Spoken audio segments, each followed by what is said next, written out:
It's May 2024 and I'm continuing my exploration of the Lake Annecy region by heading out into the Haute-Savoie countryside to Lovagny to explore a fearsome gorge and a mighty chateau.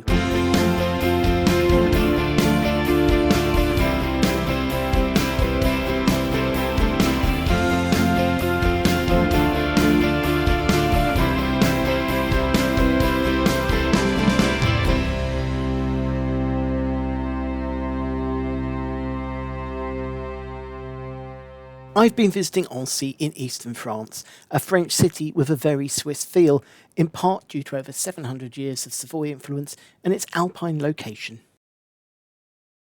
On this half-day trip, I'm heading out of the city in search of more alpine scenery in the Fier Gorge, as well as visiting the picturesque Château of Montrottier. Forming an important part of the city, Lake Annecy is the third largest lake wholly in France and helped to give the city the moniker the Pearl of the Alps. The lake is fed by 7 streams and torrents, as well as a powerful underlake spring that helped contribute for 1,124.5 million cubic metres of water, covering a surface area of 27.59 square kilometres. Virtually all of that water is channelled out of the lake into the Fier River, which through many channels and paths flows through the centre of the city, at one time powering industry, but today, following extensive clean-ups, the lake is ranked as one of the cleanest rivers in Europe, possibly helped by Lake Annecy being the cleanest lake in Europe. The Fier is a short river running just 3.6 kilometres from the city centre until it meets the Fier River into which it flows. The Fier itself eventually flows into the Rhône. About 7 kilometres after the Fier joins the Fier, the river passes through its most notable section as it turns from a fast-flowing river into a raging torrent funneled through a narrow passage in the rock, the Gorge du Fier. Tourists have been visiting the Gorge du Fier to experience the power of the waters since the middle of the 19th century. And at one point it even had its own railway station.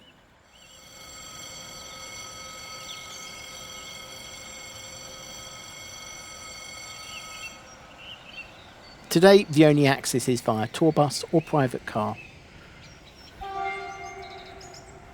Or a very quickly glimpsed view from a passing TGV.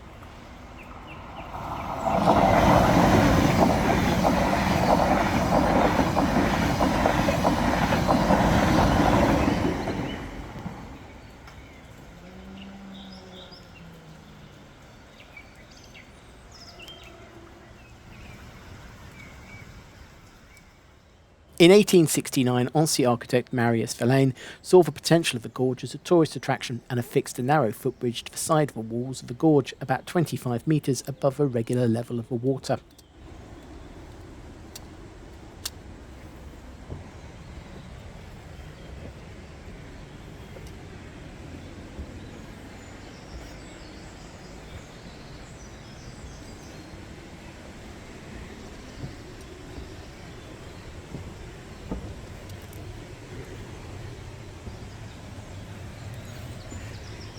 Starting from outside the Ranger River, the footbridge initially winds along the edge of the cliff face as you approach the banks of the river, surrounded by the sounds of rapid running water and birds tweeting the trees that cover the surrounding area.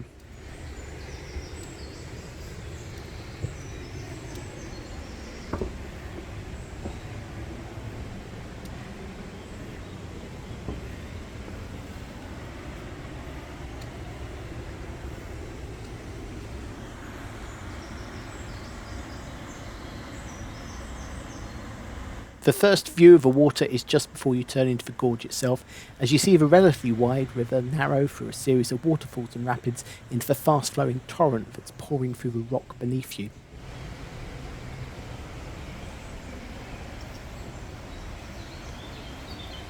A quick turn and you enter the gorge itself, the whole structure created by the simple process of water flowing over rock.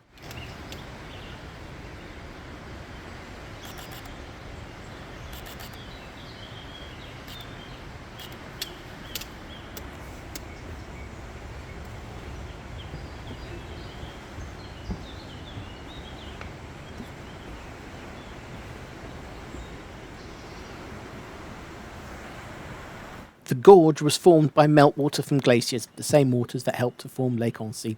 As the river flowed over the softer rock around today's location of the gorge, it slowly carved a channel that sunk further and further, with the channel becoming narrower, consequently making the water run faster, speeding up the erosion further.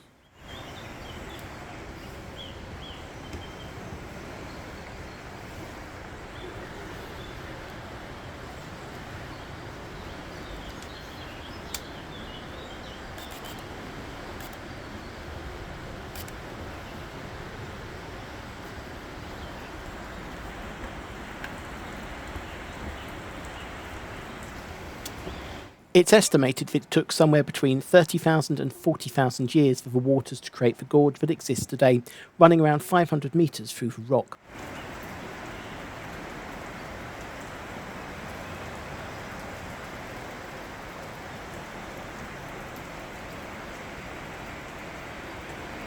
Video and photos truly don't do justice to quite how spectacular this structure is, all carved by the power of water and time.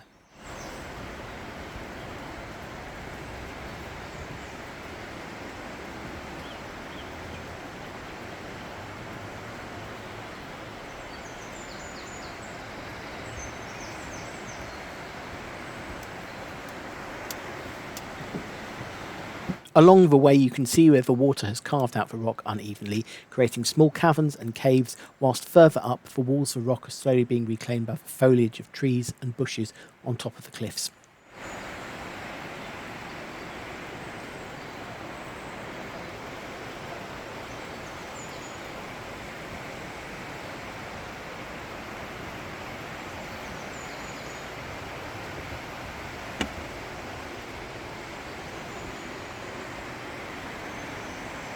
Inside the gorge, the presence of so much fast-flowing water and the decreased airflow makes for a much more humid environment than outside the gorge.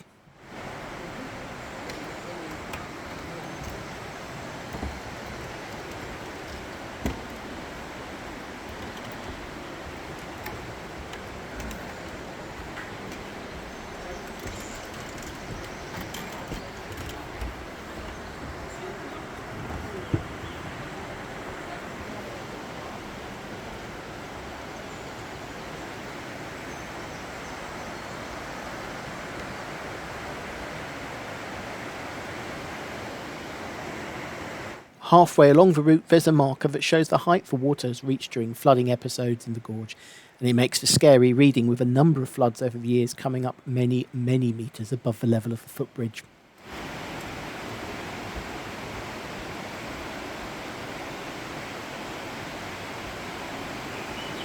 The different makeup of the rocks and the relative periods of flooding help to create the bulging and retreating walls of the gorge. In places, the path becomes incredibly narrow as a piece of rock, resistant to the water many millennia years ago, survived its battle against the water to create a narrowing in the path. In other places, deep cuts into the gorge walls show where the water had an easier time stripping away the rock, creating deep grooves.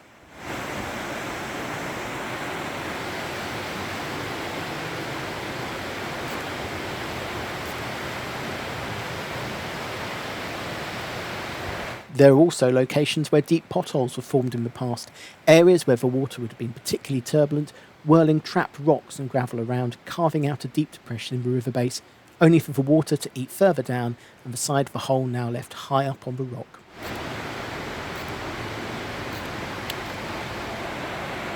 Along the way you can see where evidence of earlier floods have been left, with the odd tree trunk abandoned on a ledge halfway up the side of the rock, having made it only so far through the gorge before the waters either lodged it in place or subsided around it.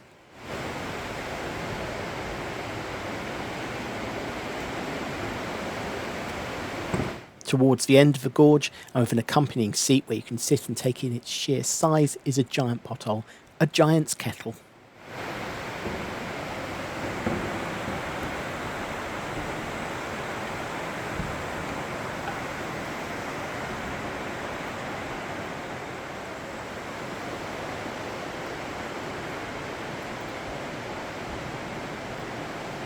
At one of the narrowest points on the walk, the opposite wall of the gorge almost touched the side of the walkway, only just fitting through the gap in the rocks.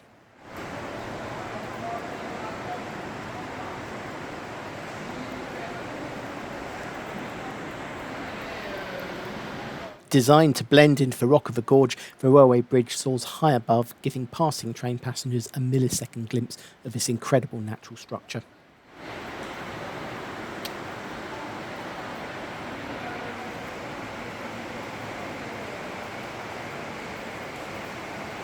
Beyond here, the walls of the gorge become so narrow that the pathway has had to be carved out of the rock to make the route passable, as the path slowly starts to climb away from the waters and towards the exit.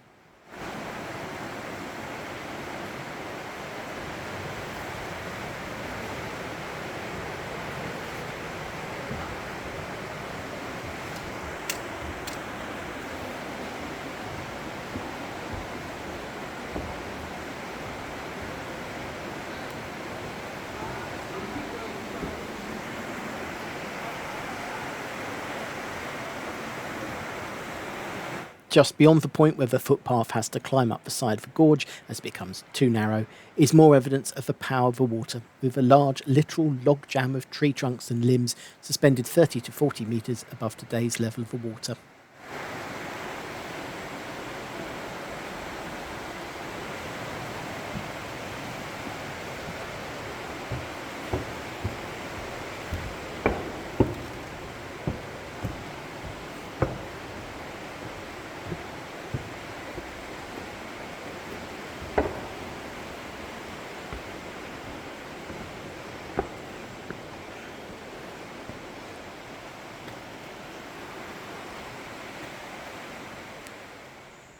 After climbing up from the footpath, you reach the Mer des Rochers, or Sea of Rocks, an area of lapierre, weathered limestones consisting of etched, fluted and pitted rock pinnacles separated by deep grooves.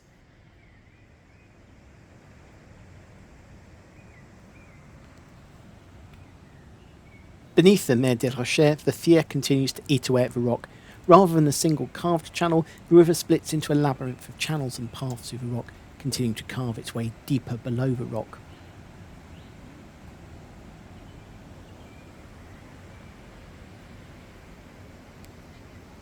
Here it's even easier to see smaller potholes carved into the rock and see the torrent of water as it powers through the channels.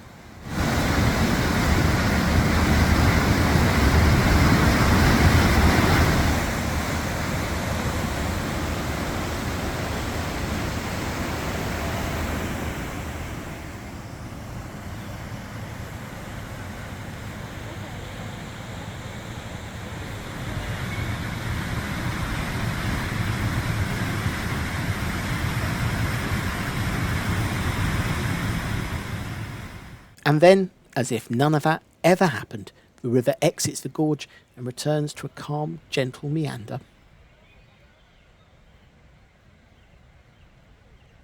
A couple of 100 metres away from the gorge, but perched much higher up on the hill, safe from even the worst of the flooding in the gorge, is the Château de Montrottier. Originally built as a fortified house in the 13th century, the building has been remodelled and expanded many times over the centuries, with a full restoration taking place in the 19th century, which helped protect the building through to today. The Montrottier family was cited in an act signed in Lovagny in 1263, with the family holding lands from the hands of the Counts of Geneva. Over the centuries, the castle passed through many different owners, ultimately ending up with the Montrottier family, who held it from the middle of the 15th century up until the French Revolution.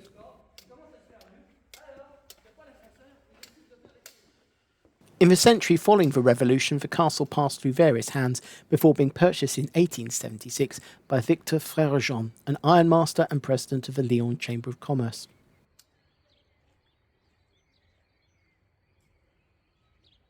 The castle passed to his son Georges and his wife Marie-Louise Mérez. Marie-Louise outlived Georges, and on her death in 1906, the castle passed to her brother Léon Mérez. Born in 1854 into a wealthy Montpellier family of industrialists and wine growers, Léon joined the National Stud Farm in 1875, becoming an officer before returning to Montpellier following his father's death in 1878 and entering politics. But Léon's passion was collecting. He slowly built up a collection of artefacts from around the world, never travelling himself, but purchasing from others who had travelled.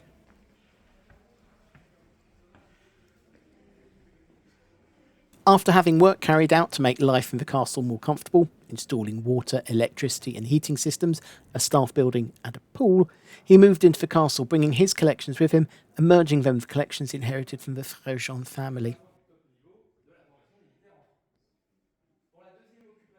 The bulk of his collection is now housed in the oldest part of the castle, that original 13th century keep, spread out over 2 floors, with the first floor being dedicated to arms, medals and coins.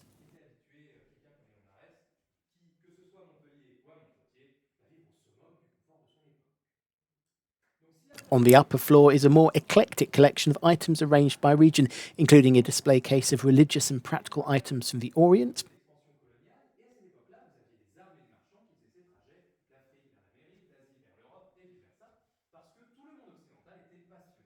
as well as costumes from China and Japan, including samurai armour, and a display case of items from Africa, reflecting the views of the time rather than the modern day.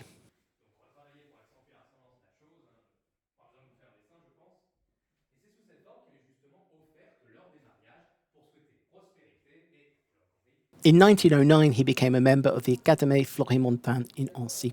Originally founded in Annecy in 1606 by Francis de Sales and Antoine Favre, it is technically the oldest learned society in the country, being formed 28 years prior to the Académie Française, though the society was inactive between 1610 and 1851.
Léon only got to enjoy his castle for less than 10 years, passing away from a heart attack on the 14th of August 1916.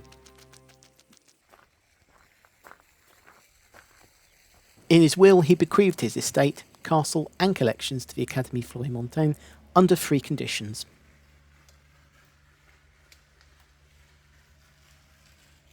1. That he be buried on the grounds. His tomb, topped with a stone cross, now sits at the edge of the gardens, just beyond the fountain.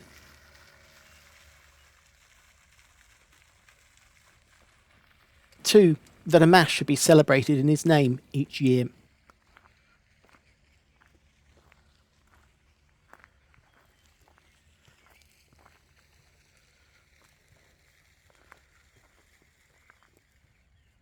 And 3. That his collections should always be visible to all.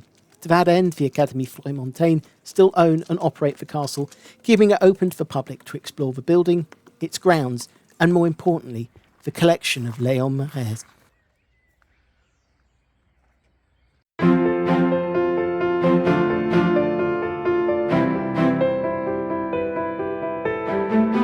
Gare d'Annecy sits at the end of a TGV line from Paris-Gare de Lyon, as well as the Léman Express network centred around the Swiss-French border regions. TGV services link the city to Paris in around 3 3/4 hours for connections to Eurostar and Paris's multiple airports. Léman Express trains run every hour on weekdays and every 2 hours per weekend, direct to Geneva, taking about 90 minutes for connections to Geneva Airport.